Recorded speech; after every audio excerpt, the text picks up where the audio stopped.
nós vamos continuar na sequência da nossa interpretação dos aspectos filosóficos de Leon Denis, particularmente do problema do ser, destino, da dor, com os capítulos 10, 11 e 12, talvez a gente consiga chegar ao 13º capítulo também.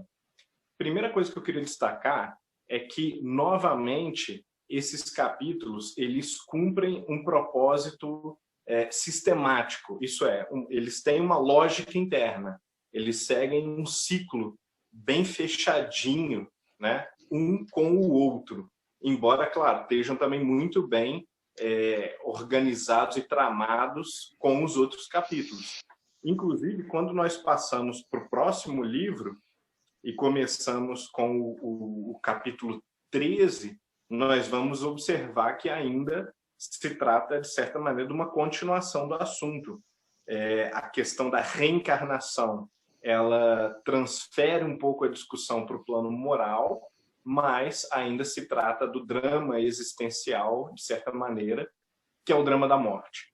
Aliás, o drama da morte é o drama existencial por excelência, porque se a liberdade é uma questão, como nós já discutimos anteriormente, a liberdade de que se está tratando quando a discussão é existencial não é a liberdade para escolher o que eu quero comer no café da manhã, não é a liberdade para escolher entre banana ou maçã, é a liberdade diante da morte, né? O que eu quero ser, o que eu quero me tornar, o que eu quero fazer, como eu desejo existir, que tipo de encaminhamento eu quero que a minha vida tenha em face da morte.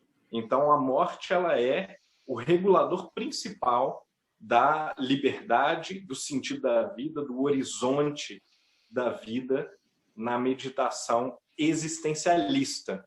E nós estamos aqui aventando a possibilidade, embora não seja necessário dar esse passo, nós estamos aventando a possibilidade de que Leon Denis, em consonância com o seu tempo, possa ser considerado um tipo exótico de existencialista. Por que exótico? Porque é um tipo espírita, uma forma rara, digamos assim, não muito convencional de existencialista, mas ainda um tipo de pensador, um tipo de filósofo muito preocupado com a questão da morte e sempre de olho nessa questão, sempre meditando à sombra dessa questão.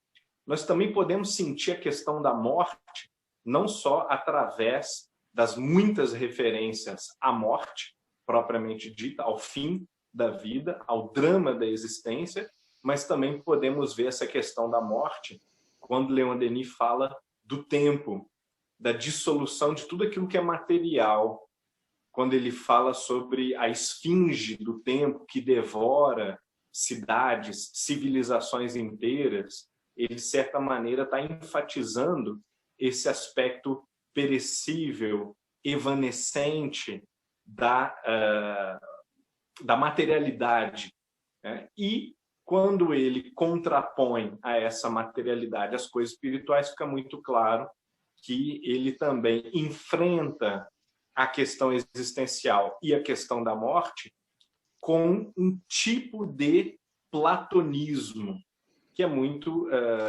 típico também do pensamento espírita. É um pensamento muito bem sintonizado com a tradição platônica e seus sucessivos renascimentos. Talvez a filosofia platônica seja a que maior número de renascimentos e recomeços experimentou na história de todo o pensamento humano.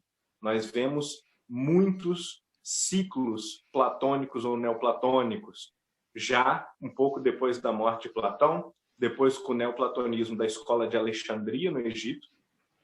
Depois, na Idade Média, nós temos um ou dois ciclos platônicos. Temos depois o Renascimento, a escola de Cambridge e, finalmente, o platonismo, o neoplatonismo do século XIX, ali mais ou menos com o idealismo na Alemanha e também com o romantismo francês. Tinha características típicas do neoplatonismo, se estendendo até o começo do século XX. Então, é também possível nós considerarmos, até pelas referências explícitas de Kardec a Platão, que, de alguma maneira, essa riquíssima tradição que fomentou, suscitou múltiplas renascenças, seja também uma das tradições principais inspiradoras desse movimento, o Espiritismo.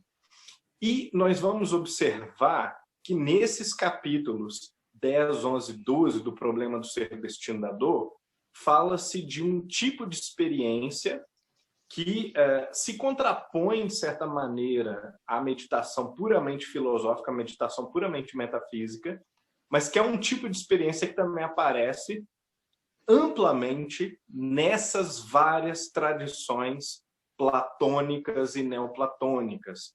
É o voo da alma, o desprendimento da alma, o transporte da alma ou a saída mesmo do corpo num estado de emancipação, que é experimentado de uma forma parcial no sonho, em desmaios, em momentos de grande emoção ou de choque. O sujeito pode se sentir levemente deslocado do corpo, e isso aparece intensamente na tradição filosófica platônica, porque ela é também, de certa forma, uma tradição mística, uma tradição quase que religiosa ou espiritualista num sentido religioso, mas não religioso de religião instituída, e sim no sentido de ligação com o sagrado, né? de cultivo da alma para as coisas santas, para as coisas divinas. Então, nesse sentido, a tradição platônica e as tradições neoplatônicas, elas também flertam muito com essas experiências, elas reconhecem essas experiências. É por isso, então, que nós vamos ver na geração de Leon Denis, com o eclipse dessas tradições platônicas, e eu gosto desse termo eclipse, porque é um estado de obscuridade radical, mas ao mesmo tempo muito passageiro. Historicamente, os eclipses do platonismo, eles têm se mostrado relativamente curtos, questões de décadas ou de poucos séculos. E a dominância geral desse pensamento na filosofia, ela acaba, de certa maneira, superando esses eclipses numa desproporção muito grande. Então, nesse momento de eclipse da filosofia espiritualista, que é muito ligada a essa valorização do pensamento platônico, e com a ascensão de um pensamento mais técnico, mais chão, mais utilitário, mais ligado às coisas práticas da vida material, Leon Denis vai apontar para essa experiência como a última coisa que resta a que nos apegarmos quando nós quisermos defender o discurso espiritualista. A morte, nessa perspectiva materialista, utilitarista e também quase hedonista ou nihilista, que se estabelece ali no final do século XIX, começo do século XX, e que vai se intensificar através do período de guerras, principalmente na Europa, mas a partir do protagonismo cultural europeu no Ocidente e no mundo, vai também se irradiar esse mal-estar, esse cinismo, esse niilismo para o mundo todo, afetando pelo menos a alta cultura, as elites literárias de todos os países, primeiro no Ocidente e depois no Oriente. Né? Diante desse cenário, Leon Denis vai enfatizar que a questão da morte é a que mais chama o ser humano de volta para a saúde psíquica, a saúde ética espiritual, que é a proposta que só pode ser apresentada, só pode ser fomentada pelas propostas espiritualistas. Então, o capítulo sobre a morte, ele é um pouco duro, como nós vamos perceber pela leitura, mas ele visa esse despertamento. Tem um trecho que é muito significativo, muito representativo do todo, que é o seguinte: não peçais as pedras do sepulcro o segredo da vida. Os ossos e as cinzas que lá jazem nada são. Ficai sabendo. As almas que os animaram deixaram esses lugares, revivem em formas mais sutis, mais apuradas. Do seio do invisível, onde lhes chegam as vossas orações e as comovem, elas vos seguem com a vista. Vos respondem e vos sorriem. A revelação espírita ensinar-vos-á a comunicar com elas e a unir os vossos sentimentos num mesmo amor, numa esperança inefável. A esperança inefável. Então, esse é o remédio diante da morte. E, ao contrário, a grande crise da morte, a crise de que padece o homem moderno nessa virada para o século XX, que é o momento vivido por Denis, ela é uma crise só mitigável através dessa convicção na imortalidade do espírito. Né? Esse é o ponto do capítulo. Ainda na mesma página, um outro parágrafo muito sugestivo e muito lúcido merece ser lido. Ó morte, ó serena majestade, tu de quem fazem um espantalho, és para o pensador simplesmente um momento de descanso, a transição entre dois atos do destino, dos quais um acaba e o outro se prepara. Quando a minha pobre alma, errante há séculos, há tantos séculos, através dos mundos, depois de lutas, vicissitudes e decepções, depois de muitas ilusões desfeitas e esperanças adiadas, for repousar de novo no teu seio, será com alegria que saudará a aurora da vida fluídica.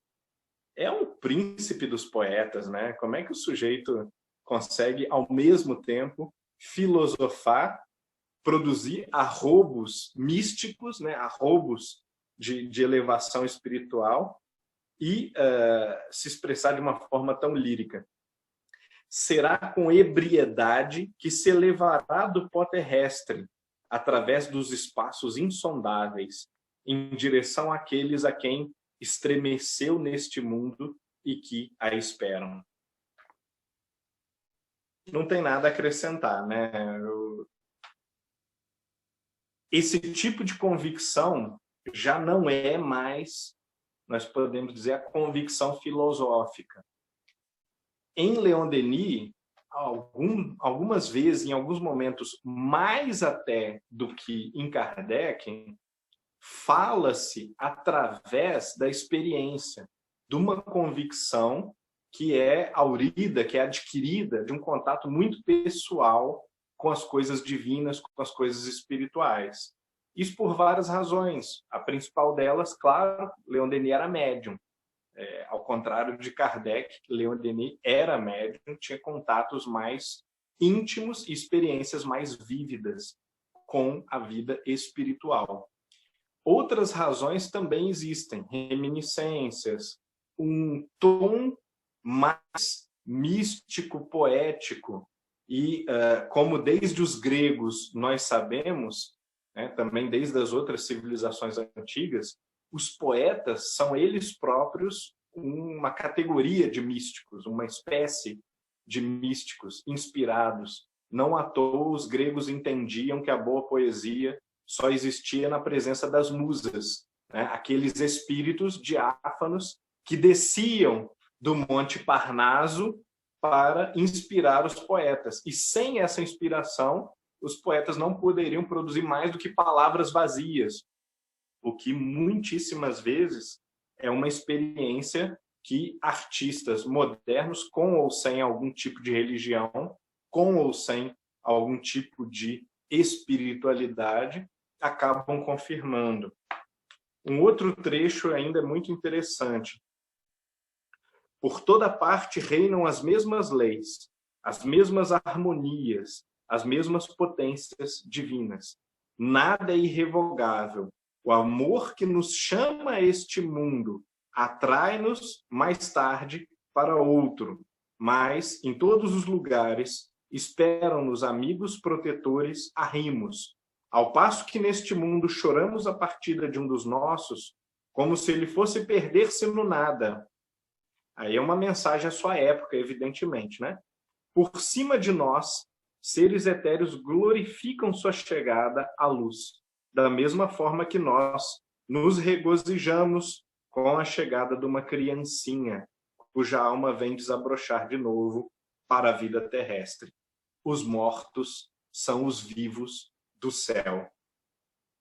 Aqui, de novo, a conciliação perfeita e absoluta do filósofo, do místico e do poeta. Uma referência ao suicídio, que é uma referência muito breve, mas que encaixa perfeitamente no contexto do desespero e da falta de sentido produzidos pela visão materialista. Ele vai dizer o seguinte sobre o suicídio: os motivos de suicídio são de ordem passageira e humana. As razões de viver são de ordem eterna e sobre-humana. Então, de uma forma muito profunda, Leon Denis lembra, né, também de uma maneira muito platônica, que tudo aquilo que leva o sujeito a acreditar que a sua vida está perdida é material, ou depende de uma perspectiva materialista. Meu corpo, minha saúde, minha fortuna, meu nome, meu patrimônio, meu legado, minha empresa, minha família, tudo isso que está destinado ao pó, como Leon Denis sempre e sempre nos relembra, são as razões fundamentais para nos levarmos, né, para que cheguemos ao ponto de cogitar ou desejar a aniquilação da nossa existência. Então, o suicídio não apenas é uma promessa de fim das dores, dos sofrimentos, mas é uma promessa eminentemente materialista, que o sujeito precisa estar convencido de que somente há a vida material, evidentemente, e de que o fim da vida é possível, né, por causa, exatamente, em consequência de só haver a vida material. Bom, o próximo capítulo, ele já migra... Calma aí.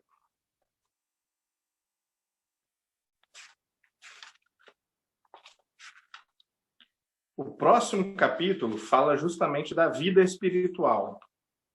A vida espiritual, ela é o motivo, o fundamento para nós crermos e termos convicção nessa sobrevida da alma, no horizonte de sentido expandido da alma. Porque sem a vida espiritual, se não há convicção numa outra vida, além dessa vida, que não oferece sentido suficiente e que acena com a possibilidade da extinção, caso essa vida seja uma vida infeliz, né, diante da convicção na imortalidade da alma ou na vida espiritual, esses anseios, esses receios vão desaparecendo.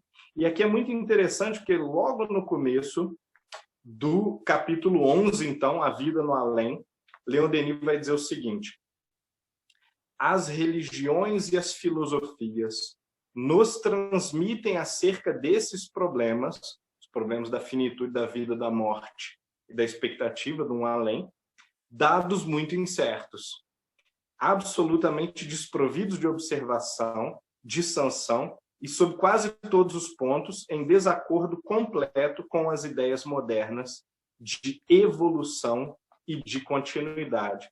Nesse microparágrafo tem uma série de questões interessantes, né? Algumas questões que merecem muita e demorada meditação.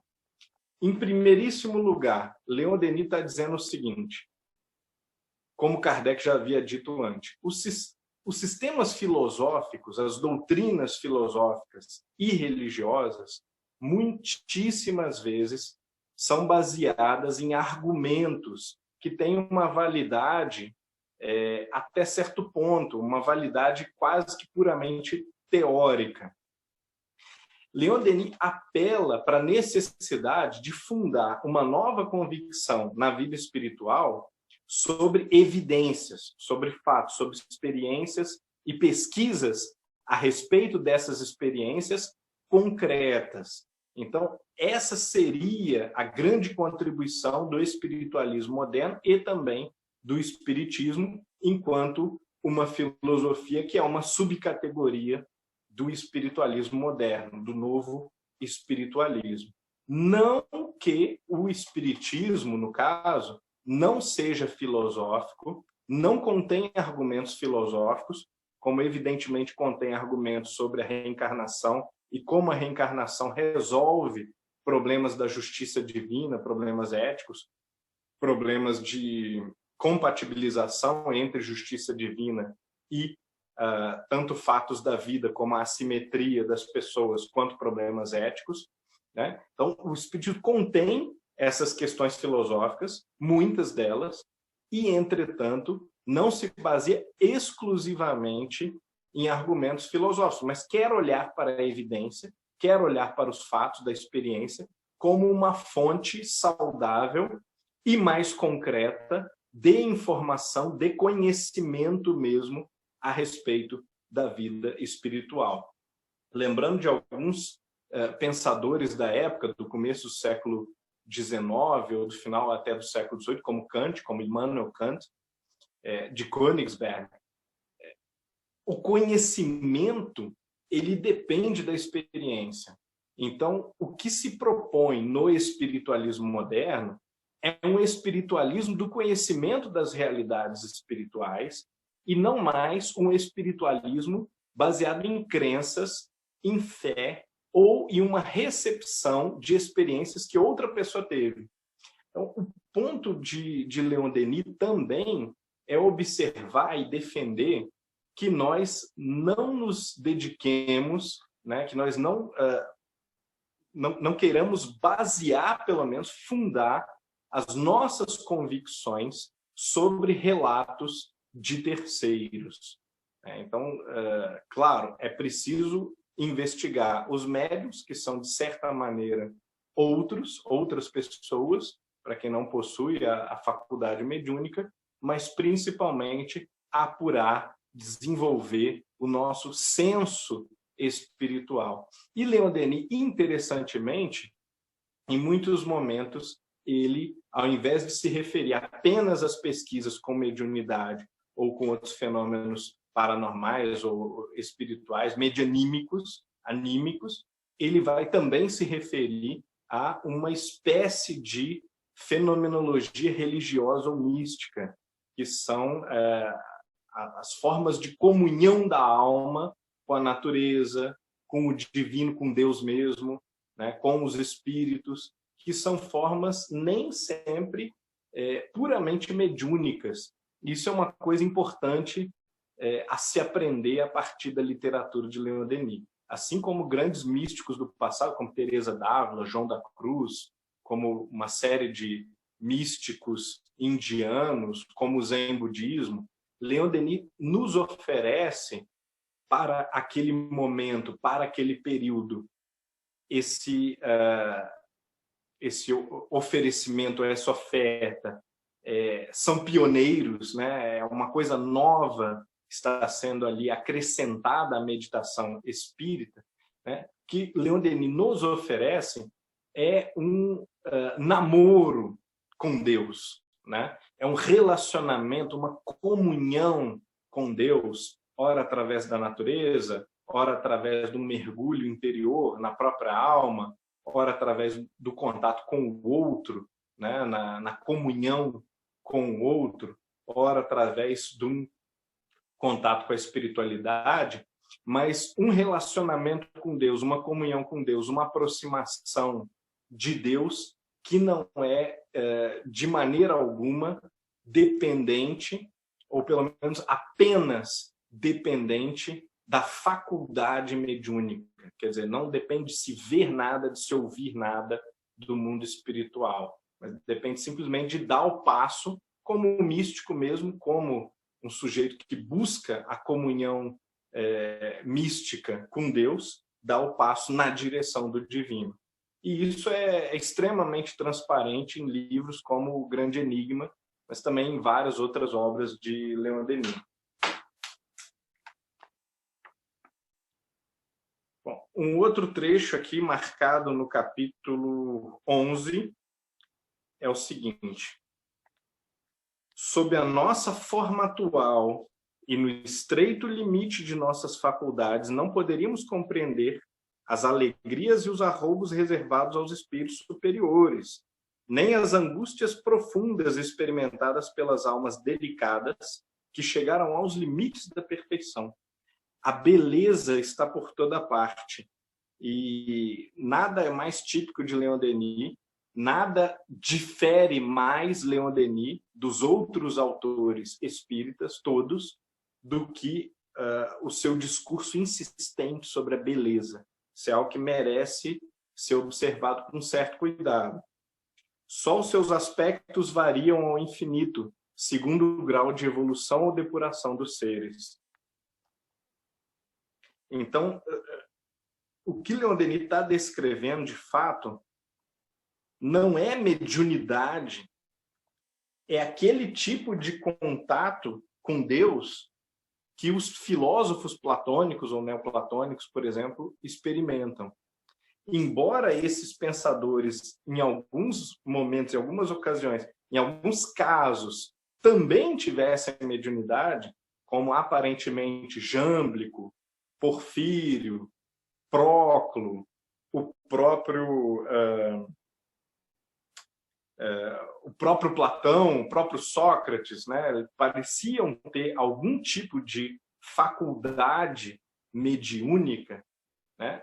Aquilo que Leon Denis efetivamente está buscando é o fenômeno narrado a respeito de Plotino, por exemplo, que é uma saída da alma propiciada através da meditação, através do cultivo de uma sabedoria espiritual, que é nada mais, nada menos do que esse amor, esse relacionamento, essa familiaridade, esse namoro com Deus. Então, é a partir dessa vivência e desse esforço contínuo de manter a mente centrada em Deus que a alma consegue, em algum momento, desprender-se e encontrar, aproximar-se daquilo que ela realmente busca, daquilo que ela sempre buscou.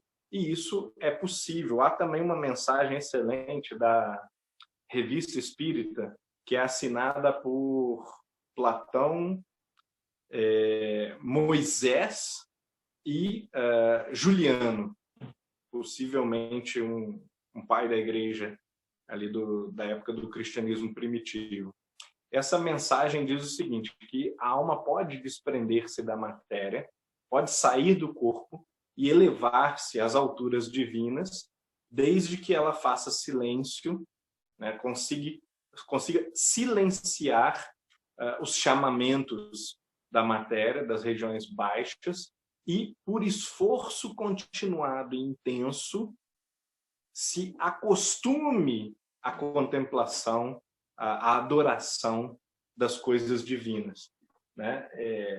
Isso parece ser perfeitamente possível, porque todos os grandes buscadores espirituais e místicos, eles vão falar exatamente disso. Eles vão falar de uma possibilidade concreta que é alcançar e que não é um privilégio de nascimento, uma condição com a qual já se nasce, como, por exemplo, a mediunidade.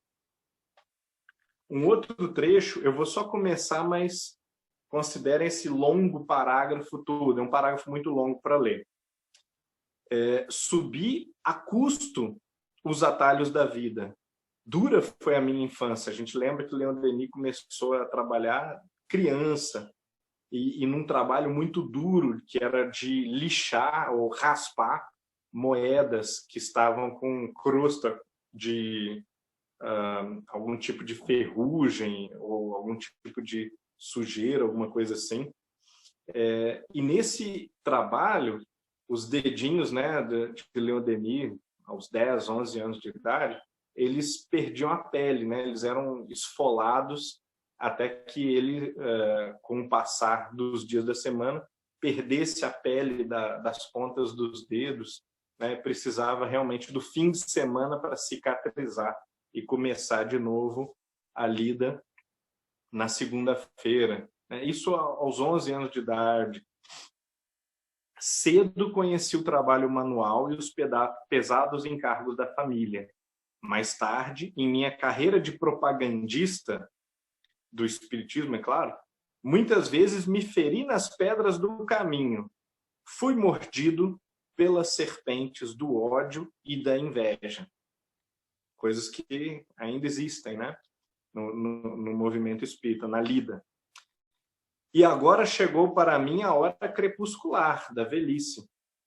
Vão subindo e rodeando minhas sombras, sinto que minhas forças declinam e os órgãos enfraquecem. Nunca, porém, me faltou o auxílio de meus amigos invisíveis, nunca a minha voz os evocou em vão. Desde meus primeiros passos nesse mundo, sua influência envolveu-me. Eu vou passar para o próximo trecho, na página seguinte. A alma vem de Deus e volve a Deus, percorrendo o ciclo imenso de seus destinos, por mais baixo que tenha descido, cedo ou tarde, pela atração, sobe de novo para o infinito. Que procura ela ali? O conhecimento cada vez mais perfeito do universo, a assimilação cada vez mais completa de seus atributos, beleza, verdade, amor. Isso é o discurso platônico, né? Inconfundivelmente. E, ao mesmo tempo, uma libertação gradual das escravidões da matéria, uma colaboração crescente na obra de Deus. Cada espírito tem no espaço sua vocação e segue-a com facilidades desconhecidas na Terra. Cada um encontra seu lugar nesse soberano campo de ação. Bom, outros trechos valeriam a leitura, mas eu vou saltar porque eles apenas reforçam a mesma linha argumentativa, tá? Não há muita novidade depois que a gente apreendeu o fundo da mensagem. Eu vou saltar para o capítulo 13, as vidas sucessivas, reencarnação e suas leis, onde tem apenas na primeira parte um trechinho que eu também gostaria de ler. Porque para uns a fortuna é a felicidade constante e para outros a miséria e a desgraça inevitável. Para esses a força, a saúde e a beleza. Para aqueles a fraqueza, a doença, a fealdade. Por que a inteligência, o gênio aqui e acolá a imbecilidade? Como se encontram tantas qualidades morais admiráveis a par de tantos vícios e defeitos? Por que há raças tão diversas, umas inferiores a tal ponto que parecem confinar com a animalidade, outras favorecidas com todos os dons que lhes asseguram a supremacia? Bom, a resposta para essas questões constrangedoras seria, de acordo com Leon Denis, a reencarnação. A única forma de nós mantermos o conceito do Deus bom e justo diante dessas assimetrias hiperbólicas, né, da vivência na Terra. E aqui eu vou terminar com um trecho do capítulo 9. Vamos fazer um retorno rápido agora ao capítulo 9, tentando aqui amarrar esses trechos com o seguinte fragmento, o seguinte parágrafo. Emergir grau a grau do abismo da vida para tornar-se espírito, gênio superior, e isso por seus próprios méritos e esforços, conquistar o futuro hora a hora, né, no dia a dia, ir se libertando dia a dia um pouco mais da ganga das paixões, A ganga é aquele instrumento, né, de madeira, né, que aprisiona e é pesado. Libertar-se das sugestões do egoísmo, da preguiça, do desânimo. Resgatar-se pouco a pouco de suas fraquezas, de sua ignorância, ajudando os seus semelhantes a se resgatarem por sua vez. E aqui eu destacaria o seguinte: libertar-se das sugestões do egoísmo. Isso aqui a gente já conhece bem no discurso espírita, mas aí é acrescentado: do desânimo, da preguiça. Essas palavras, elas nos lembram de uma coisa muito significativa, todo o projeto filosófico de Leon Denis. As ênfases na virtude e também, consequentemente, as ênfases sobre os vícios que Leon Denis coloca, muitíssimas vezes tem a ver com a atividade da alma. As almas nobres, elas são explosões de energia, elas são centros difusores de força, de luz, que não apenas agem no bem, não apenas são lúcidas e capazes de fazer o bem, mas são desejosas de fazer mais e mais o tempo todo. E aí, quando a gente analisa na prática a vida de um Kardec, de um Chico Xavier, de um Leon Denis, né, de uma Ivone Pereira, nós vamos observar justamente que essas almas, por serem tão fortes, por serem tão energéticas, por serem tão grandes, elas são, na vida, incansáveis.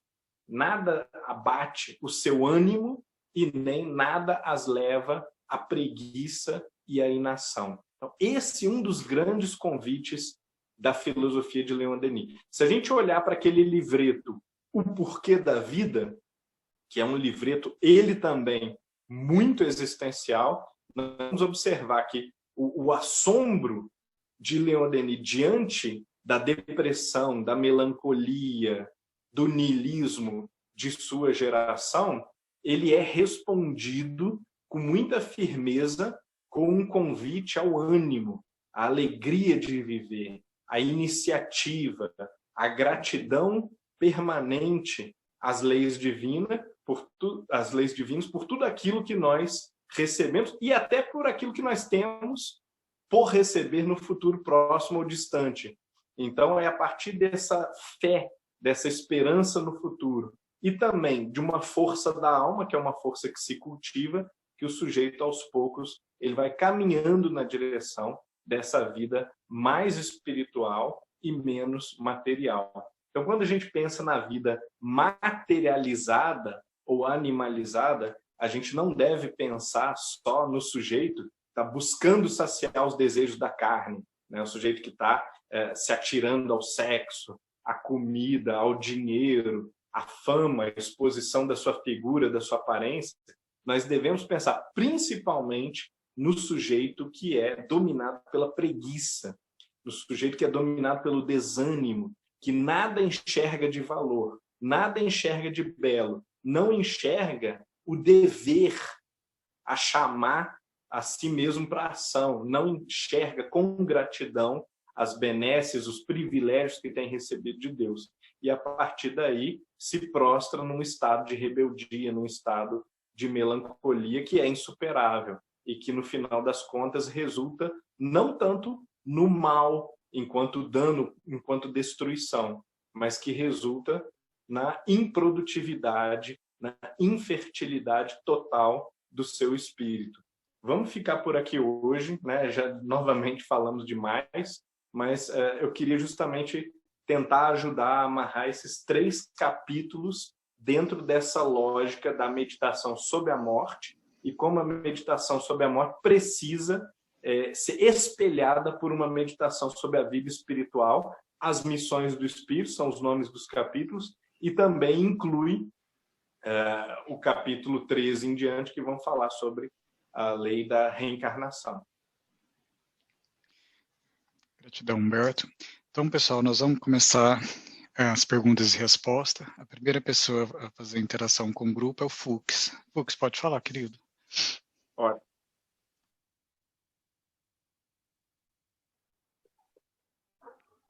Muito bem. Humberto, você começou hoje, e muito bem, falando de Platão, e, na verdade, é muito justo, não é? A gente sabe disso.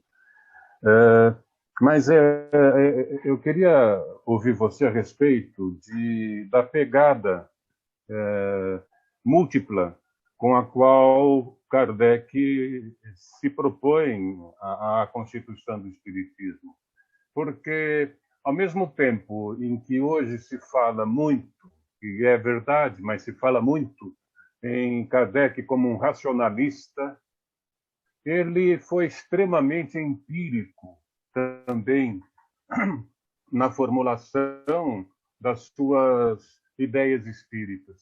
Não só, e muito, quando ele fala dos fenômenos, que os fenômenos falam por si só, etc., mas como até toda justificativa evolutiva, onde nem sempre é o conhecimento que demonstra a evolução de uma pessoa, mas sim a sua prática, ou que o próprio crescimento espiritual ele tem muito mais de uma vivência, portanto, de uma relação com o concreto, com o empírico, não é? Do que simplesmente por construções metafísicas, etc. Construções, não é bem metafísicas, mas acho que você me entende o que eu quero dizer.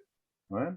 Embora ele tenha enormes construções a partir apenas da razão, ele também, por outro lado, valoriza enormemente o valor da experiência e dos fatos. Eu vou ficar por aqui. Outra hora a gente conversa mais. Excelente, Fux. Eu não acho que há contradição. Eu entendo, talvez erroneamente, que todos os surtos de espiritualismo do Ocidente, sem nenhuma exceção, foram surtos platônicos, foram renascimentos platônicos. Tá? É uma das teses assim que eu acredito que são teses ligadas à ideia de filosofia perene, por exemplo. O que não quer dizer que são iguais, são, inclusive, alguns desses surtos muito distintos uns dos outros.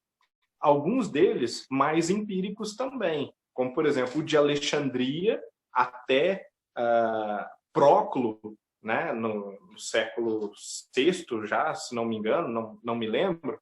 Esse período ele é um período onde a comunicação com espíritos, por exemplo, é uma parte fundamental da doutrina.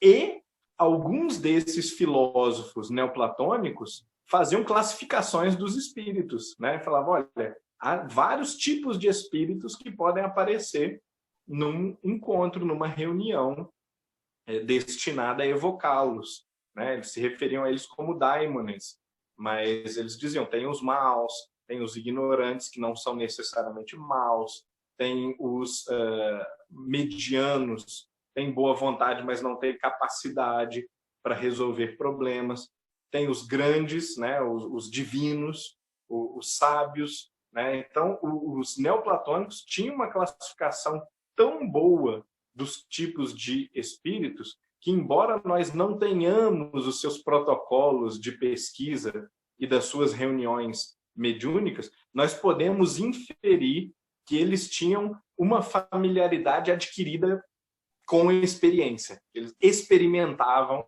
eles testavam os espíritos, né, na sua prática.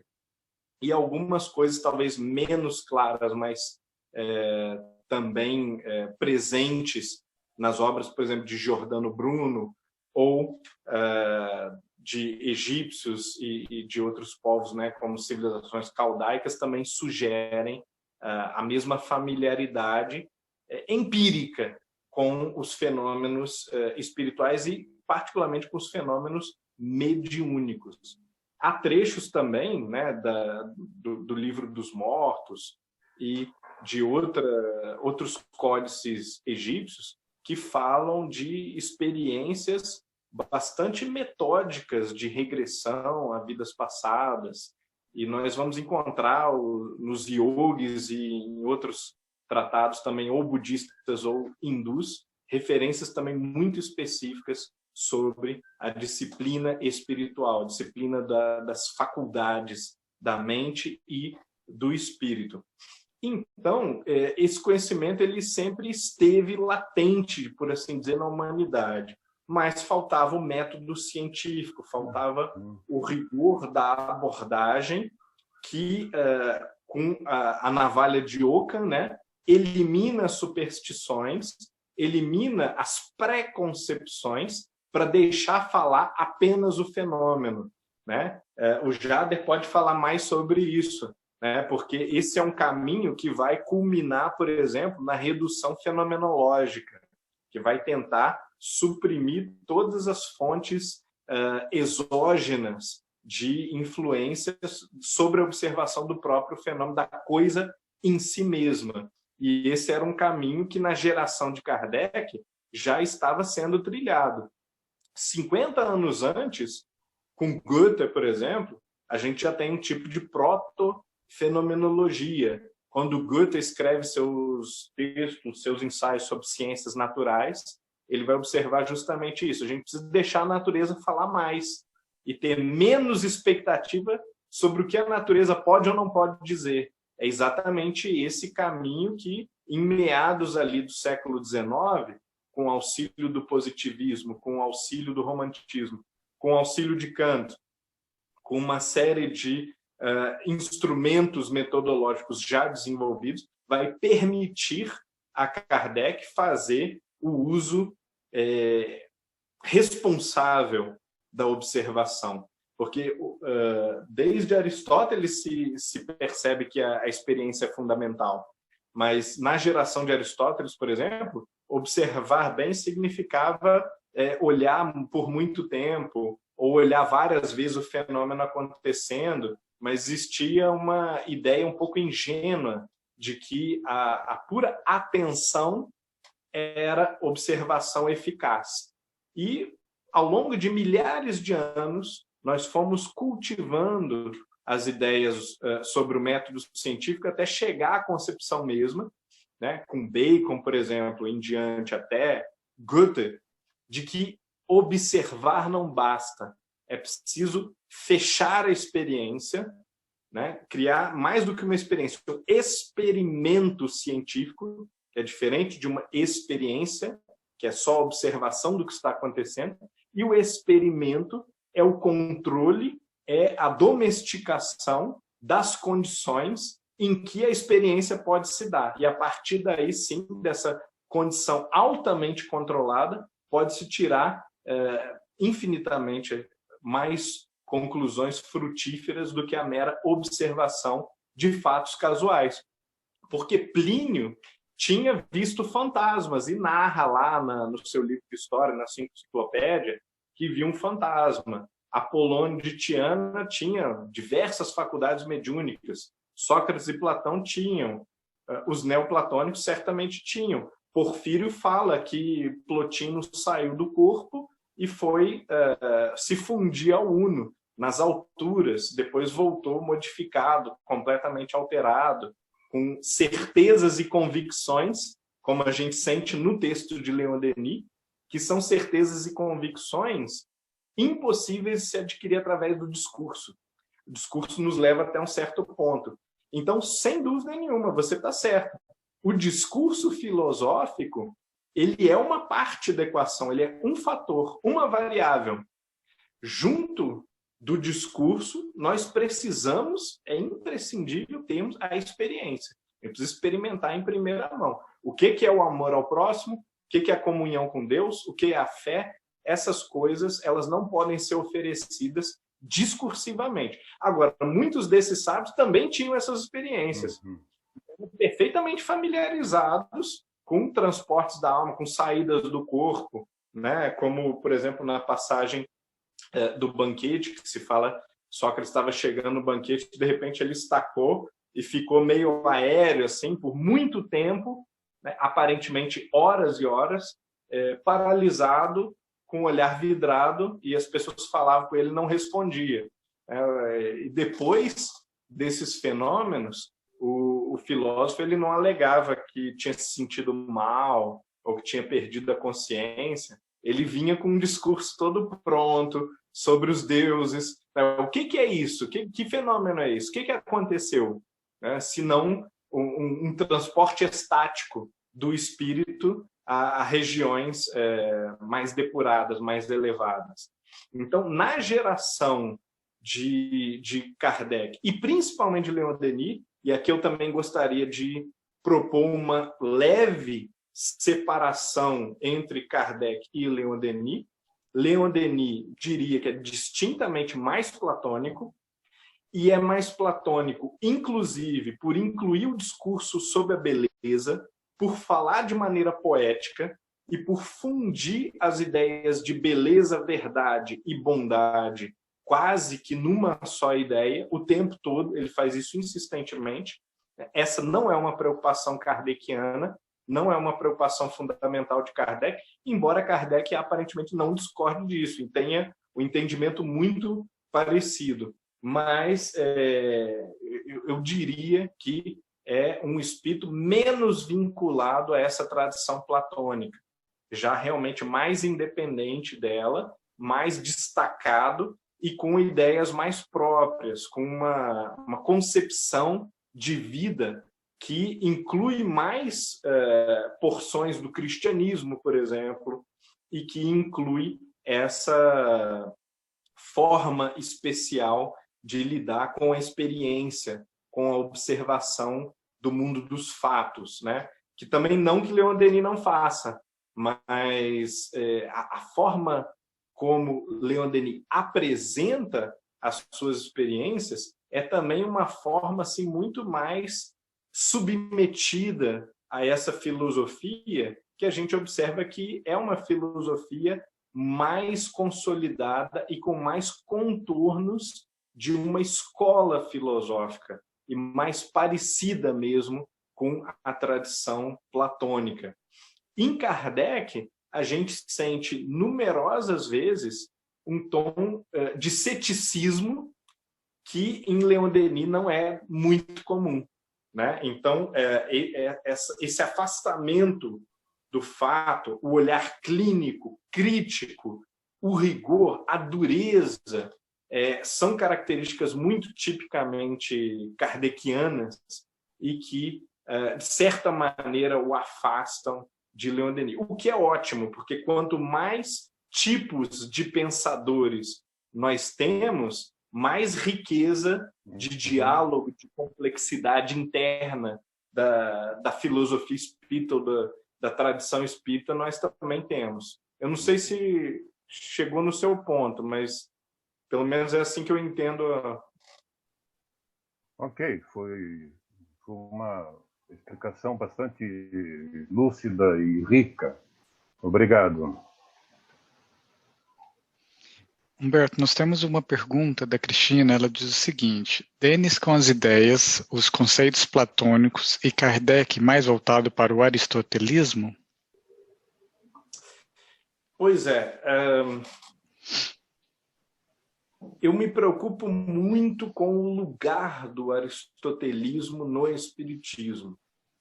Onde que eu vejo o aristotelismo e nas minhas...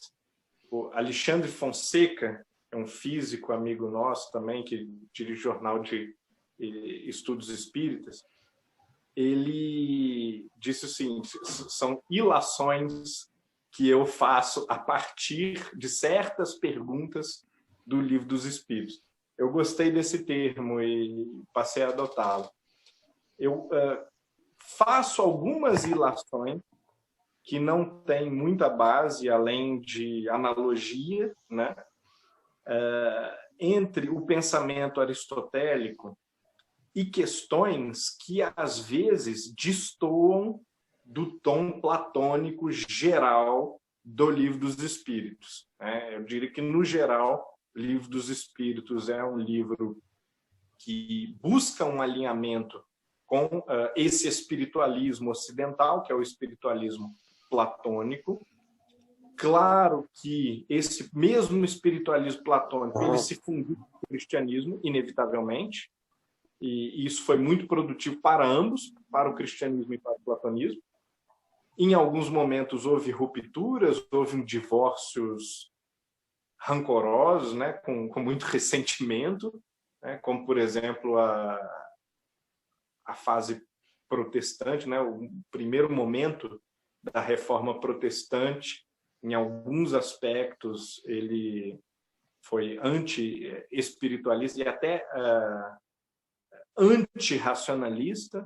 Né? Nós tivemos também outras fases da Idade Média, a escolástica aristotélica, embora não radical, porque ainda existia respeito a Platão, mas momentos pontuais e momentos que não chegaram a excluir jamais o platonismo subjacente do pensamento ocidental. Muito bem, eu tenho essa tendência, às vezes, de dar voltas muito grandes, né? Mas... Eu posso fazer uma parte? Pode. Só para completar, porque acho importante, e esse problema da Cristina é meu também, porque nos prolegômenos, inclusive, assina Sócrates, Platão e Santo Agostinho. É uma linha de pensamento que se assume, esteja ali representada. Não está Aristóteles, está São Tomás de Aquino. Portanto, parece que houve, de fato, uma opção. É isso. Perfeito. Esse também, isso é uma evidência, a gente poderia dizer. É uma evidência de filiação, é quase uma declaração de filiação. Quando você diz Sócrates, Platão, Santo Agostinho, e mais uma série de pessoas alinhadas com esse perfil, né, isso é quase que uma declaração de filiação, uma filiação de onde nós estamos, sobre o que nós construímos. Tá? Por outro lado, nós temos aqui e ali essas questões do Livro dos Espíritos que eu diria são muito aristotélicas e que, inclusive, parecem destoar da média do tom platônico do Livro dos Espíritos. Como, por exemplo, quando os espíritos respondem que, quando Kardec está apertando, né, então quer dizer que o espírito puro não é mais matéria, não tem mais nenhum traço de materialidade? Eles dizem, não, de certa maneira tudo é matéria, mas é uma matéria quintessenciada. Né? Quer dizer, é uma resposta muito curiosa, porque estão negando que haja um espírito puro, completamente independente da matéria. Então, afirmando, né, que esse é um casamento indissolúvel, não pode ser rompido o elo entre espírito e matéria, e aí pode-se inferir também que não há matéria sem espírito, não há matéria inteiramente desintelectualizada, desorganizada, né? E essas e outras questões, algumas questões de ética, também parecem, né, como se ali na redação, a falange do Consolador, alguém tivesse levantado a mão e falado assim, olha, não vamos exagerar também, né? Vamos puxar um pouquinho mais para o lado de cá. E esses contrapontos, às vezes, na especulação, né, na pura ilação, poderiam sugerir que um outro partido que não é o partido platônico tomou a frente de algumas respostas que são levemente dissoantes do tom platônico geral da proposta.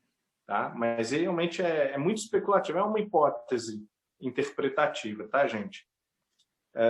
Por outro lado, a gente vê também que Humberto de Campos apresenta aqui e ali, mas de uma forma, claro, poético-literária. Isso não ajuda a gente tanto no discurso filosófico, mas é um dado que nós temos, né?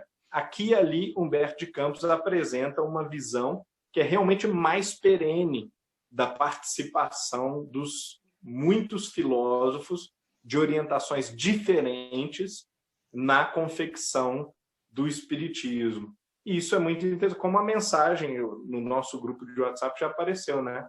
A mensagem sobre a encarnação de Kardec. né, que se fala ali da presença de Spinoza, de Tomás de Aquino, de Voltaire. Então, quer dizer, toda essa riqueza, essa diversidade, ela é afirmada aqui e ali em algumas mensagens. Bom, eu também não sei até que ponto isso resolve a questão, mas acho que é um convite interessante para todos os que se interessam pela filosofia espírita considerar onde e até que ponto o aristotelismo aparece na filosofia espírita, realizando um contraponto ou um complemento a uma tendência genericamente mais platônica. Projeto de pesquisa interessantíssimo. Humberto, então, antes da gente passar para a nossa prece de encerramento, você tem alguma consideração final para fazer para o grupo? Não, estou bem satisfeito, né? Foi uma discussão interessante, né, suscitada por esses capítulos. São capítulos preciosos, dos mais interessantes do livro, e realmente vale múltiplas releituras, assim, com cuidado.